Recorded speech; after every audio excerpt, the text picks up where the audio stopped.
嘿，大家好，欢迎来到黄老师频道。看，今天难得骑自己的车出来做一个视频。今天我们要去干嘛呢？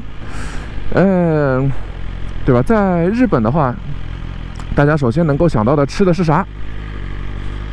对吧？第一个，寿司、拉面，对吧？我也不知道寿司是排在前面还是拉面排在前面。总之，寿司和拉面，对吧？那么我今天是要去干嘛呢？吃一个拉面。这个拉面真的是我到了这边来之后吃了那么多的拉面，阅面无数啊。我觉得这边最好吃的拉面就是那一家了，所以今天准备难得我搬出来之后，然后已经没有回去再吃过它了，所以今天我就决定要去吃一个。这个日本的拉面呢，通常是日本的这边媒体没有什么话题可以说了，然后他们就去拍一个拉面。有一种说法就是在电视上面，你如果看到他们开始拍拉面的节目了，就说明他们电视台没有话题了，就去拍拉面。这也说明了就是拉面是一个在日本这边经久不衰的话题。那么不管是怎么样，反正国内日本的拉面现在也挺火的，对吧？然后来了日本，或者比如说你有想要来日本旅游或者什么样的话，那最近的话旅游当然是没有什么希望了就是了。那之后比如说拿旅游什么的，肯定要想要吃一下拉面什么的，对吧？今天我就给大家介绍这一家，虽然说这一家的话去起来不是那么的方便所以这个怎么说呢，还是得看吧。你到时候比如说有兴趣的话，你可以去一下。我是觉得在日本我吃了这么多的拉面里面，那一家是最好吃的。那么知道日本拉面的人的话，肯定第一个想起来的就是什么横滨家系，对吧？它是横滨家系的其中一家，是叫做什么松田家。这家拉面，到时候到店门口去给你们拍一张照片。真的非常的，它的特点是什么呢？就是大家在这边日本的拉面的话，就是最普通的是两种，米索和喜欧。反正日本听到的最多的就是什么猪骨拉面，对吧？用猪骨来炖了个汤，烧了个浓汤了之后，然后烧一个拉面，这种应该是最多的。然后要么就是鱼，对吧？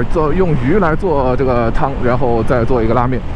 然后实际上日本做这个鸡汤拉面的其实很少，所以今天去的那个就是是一个鸡汤的拉面。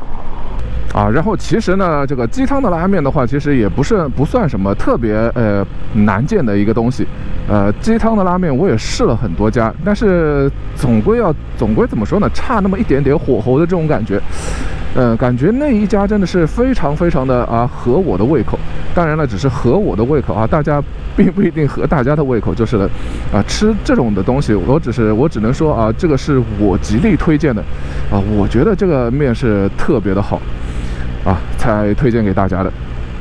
那么反正有机会的话，大家可以去尝一下试试。这里可能要说，黄老师你怎么不试驾车了？你为什么做起这种美食节目来了，对吧？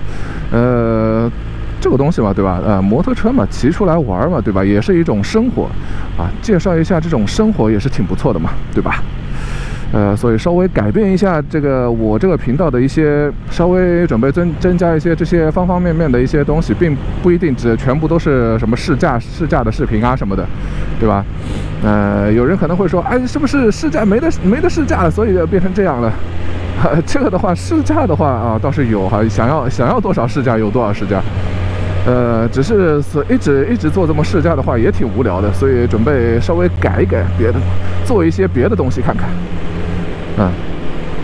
我本来这个频道我从一开始的话也不是完完全全的想要做试驾的，只是因为当时感觉做了几个试驾视频之后，感觉试驾做起来还挺不错的，所以就一做就做了那么久，对吧？然后现在的话想要回归一下初心，准备稍微增加一些其他的方面的一些东西。那么今天属于什么呢？第一个回归的视频吧，回归初衷的视频，所以我准备去吃一个拉面那么 OK， 我们到了拉面店再说吧。